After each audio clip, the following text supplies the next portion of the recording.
Doubles and Coffee, NELSONGATE, FARIS ROWLEY, Keith Rowley, Stuart Smallpin Young, Malcolm Jones. Appeal lost again by Vincent Nelson. Remember, Rowley at one point said, "This is no ordinary man, Vincent Nelson." Back then he was Queen's Counsel, now he's King's Counsel. Well, NELSONGATE appeal come out and he lost it again. He might have to go Privy Council. But let me remind you all what this NELSONGATE thing is.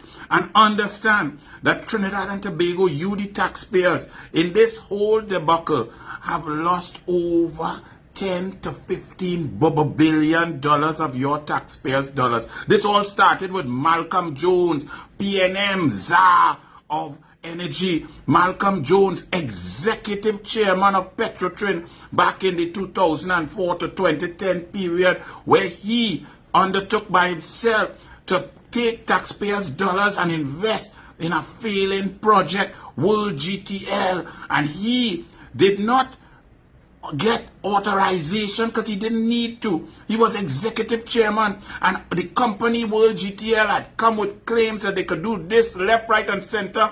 And as it stood, they came with no money. And Malcolm Jones took your money, invested it, took your money, invested it. The long and short is we lost $3 billion and not a bit of gas to liquid, not a bit of diesel, not $1 ever came out. This later became NIQUAN, the PNM NIQUAN that Franklin Can and the PNM gave Gill, the financier, the PNM brethren, all the assets of World GTL after Alison due diligence Lewis, who worked with Vishnu, the Dan Paul in the Ministry of Finance. She had told us while we were in government, that is dead money, that is a bad debt, write off that, don't bother with it. As soon as Emailgate lies came out and PNM win, Alison due diligence jumped out of the Ministry of Finance onto the chairmanship of the Port Authority Board and onto the deputy chairmanship of NIQUAN. And Franklin Can and the PNM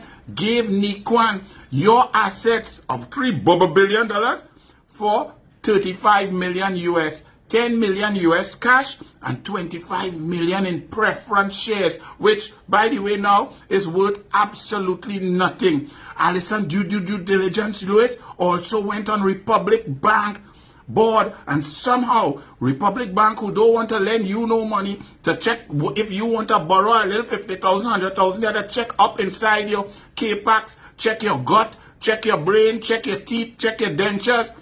Them lend NIQUAN, PNM NIQUAN, 120 million US. NIQUAN blow up twice. They try to keep the report secret. A man lost his life at NIQUAN. A man who was working for Massey Energy. Massey now too. So the whole PNM web of corruption came collapsing down. But it all began with Malcolm Jones. Anand Ramlogan and Kamala Prasad Bisesa put Malcolm Jones in court in 2010 to 2015, trying to recoup some of the money that he lost for the people of Trinidad and Tobago. Remember, Malcolm Jones also put this debt around the yoke of the workers at PETROTRIN, around the PETROTRIN refinery. And Rowley and Smallpin has come and admitted that the reason PETROTRIN had to be shut down was because of this debt. He was in the Senate, but he forgot to say that the debt was placed there by Malcolm Jones of the PNM, the executive chairman of PETROTRIN, and more importantly, Stuart Smallpin Young's client, because it was Stuart Smallpin Young who was defending Malcolm Jones when Anand Ramlogan had him in court to try and get back 100 million pounds of your money. Do you remember a Privy Council video? Go and look for it, where the Privy Councillors, the board was like confused. How could a government withdraw a case just like that? And the Minister of Communications of the government was stating openly that this case would fall apart and it was weak, when the government in the Attorney General office was the former lawyer of Malcolm Jones. Rowley then took Malcolm Jones and put him on the Energy Committee to advise the PNM. They withdrew the case and they baffled the entire Privy Council. They thought we were a banana republic. They could not understand how they could just withdraw that case. Remember all of that? You know how the PNM withdrew the case? Vincent Nelson, the prostitute King's Council. Vincent Nelson had been paid by the government of Kamala Prasad Bissessa for advice on the Malcolm Jones matter on taking the court, and he wrote a detailed opinion saying that this is a strong case, that you could recoup the money, that based on all the decisions taken by Malcolm Jones that were risky, that did not make sense, that did not pass muster, that you could get back the money for the taxpayers. Vincent Nelson was strong. He was convicted in his opinion. When Al-Rawi, who was the Attorney General, and the minister in the office of the Attorney General was Stuart Smallpin Young, and Rowley was Prime Minister, and they withdrew the case. You know what they used to withdraw the case? Vincent Nelson, then Queen's Counsel, wrote a one paragraph saying all of a sudden, oops, I changed my mind by the case weak, withdraw it. Well, now let me read something from you and understand the amount of money that has been lost. Not only the billions from Malcolm Jones, not only the World GTL fiasco, but the NIQUAN fiasco, another set of billions and hundreds of millions of US, including your gas that the PNM gave minister's share of gas to NIQUAN, the loan, the Republic Bank that the government that you own a certain shareholding, you lost 120 million US to NIQUAN because of Allison due diligence Lewis and the PNM. It also led to the shutdown of PETROTRIN. 8 years PETROTRIN. We could not take advantage of any high oil prices. Guyana finding oil. We in no position to negotiate lost revenues in the billions of US dollars. That is what all of this involved. And throughout all of this, all you're hearing is FARIS, FARIS, FARIS. Even FARIS and the Porsche. Remember the PCY 84? You know who he sold it to?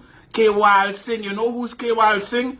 Vincent Nelson, lawyer. So this entire quagmire of corruption, nepotism, it's coming to a head. And do you know that Vincent Nelson had the government, have you, the taxpayers, in court because he signed an indemnity with Faris Al-Rawi as Attorney General, who was acting on behalf of the citizens of Trinidad and Tobago. And then the PNM reneged on the indemnity. And their defense to Nelson now is that Faris Al-Rawi never negotiated in good faith because he knew that he couldn't sign an indemnity and the indemnity was illegal. So Faris Al-Rawi and the PNM were putting in a defense that them lie and they were illegal.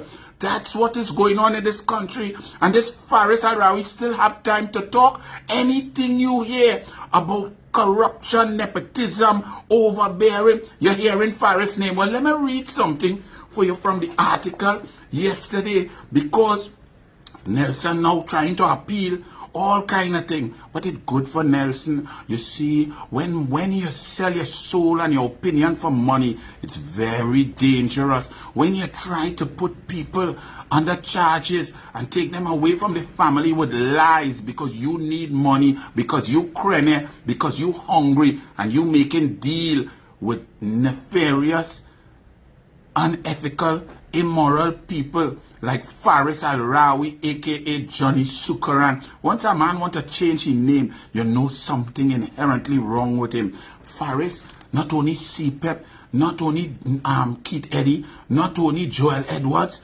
Anytime you hear Faris, it have Bacchanal. Express newspaper reporter Ricky Ramdas. He says, after an appeal by British King's Counsel Vincent Nelson against his conviction and sentence for conspiracy to commit corruption and money laundering has been dismissed by the Court of Appeal. So it dismissed again. Mark Mohammed dismissed it, and now a panel of 3 High Court judges dismiss it. Nelson alleged that then Attorney General Faris Al-Rawi had obtained a notarized statement from him through improper inducements. This is on the record, Faris Al-Rawi, improper inducements. These allegedly included promises of non-prosecution, non-disclosure of his statement, payment of outstanding fees, and an indemnity for any breach of the indemnity agreement. Nelson also claimed he was threatened with withholding of his outstanding fees if he did not provide the statement.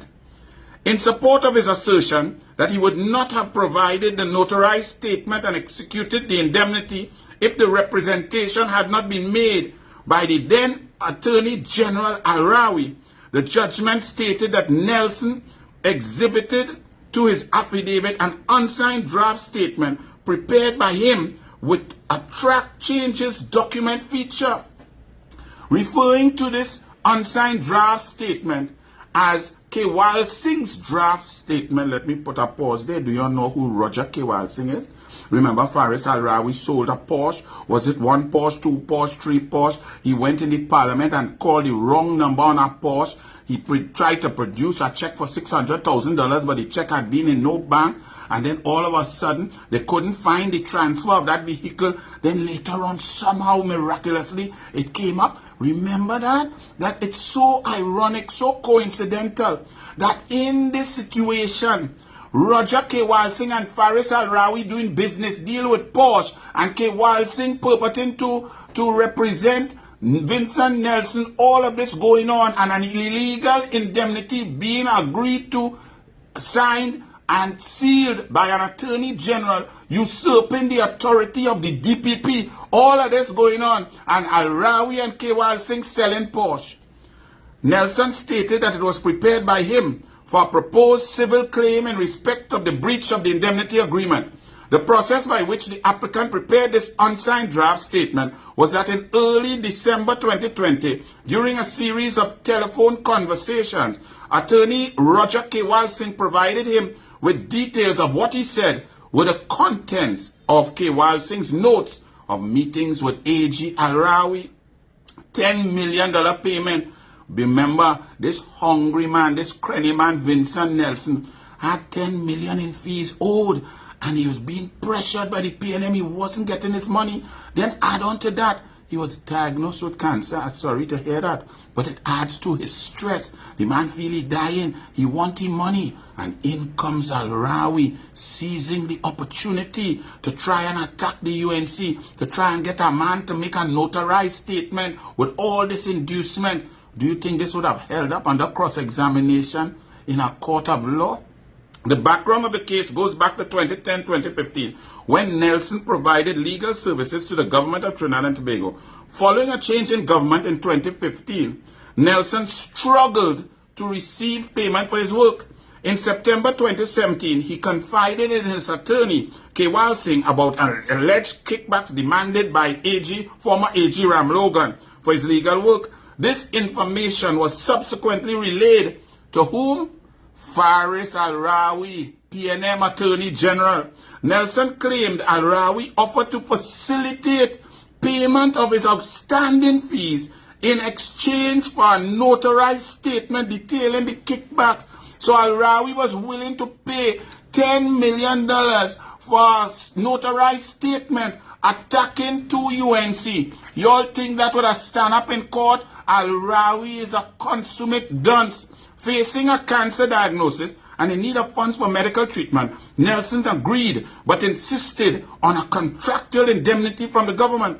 An indemnity agreement was formalized in November 2017 between Al-Rawi and Nelson, which among other terms stated that Al-Rawi would recommend to the DPP no criminal proceedings to be commenced against you, and that Nelson's evidence would not be disclosed. Following this, Nelson received outstanding payments totaling 10 million TT dollars. Nelson also asserted that Al-Rawi had promised him a presidential pardon within 1 month. President, gospel of the PNM. You see the web of lies, how far it extends. Despite these alleged inducements, Nelson entered a plea agreement with the state on May 2nd, 2019, agreeing to plead guilty. This is Al-Rawi, and Al-Rawi still trying to talk, and the CPEP issue coming up for investigation. Police, all you have all your work to do, because anytime they are pressure to bear, Faris. Misbehavior, Faris. Nepotism, Faris. Recusals, Faris. Rentals, Faris. Lies, Faris. Dishonesty, Faris. Overreach, Faris. Constitutional crisis, Faris. Dunce, Faris. Dotish, Faris. tight pants, Faris. Over to you, Faris.